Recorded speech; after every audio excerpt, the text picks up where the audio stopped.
Oke, selamat menikmati. Nanti akan dibuat lauk sayur mayur. Baik, ini hasil panen hari ini. Ini caisim sudah kita panen semua. Lumayan banyak. Bagaimana Pak Direktur hari ini mengejar bidadarinya, Bing?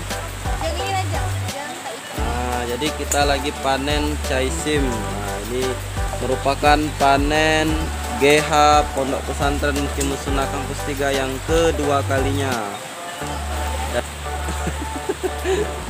Oke, selamat menikmati. Nanti akan dibuat lauk sayur mayur untuk anak-anak. Mana, Dir? Dapur PPN. Akan didistribusikan ke dapur PPNS. Terima kasih. Makasih Kak Ica. Oke, semoga pondok kita semakin berkah dan semakin hijau. Amin. Kejar waktu. Dari selesai tahfiz tadi, jadi kita langsung mengejar waktu untuk memanen dan alhamdulillah baru selesai.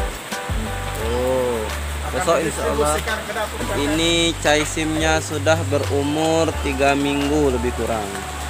Selamat datang Pak Gubernur. Pak Direktur. Pak Direktur GH. Selamat datang, say hi.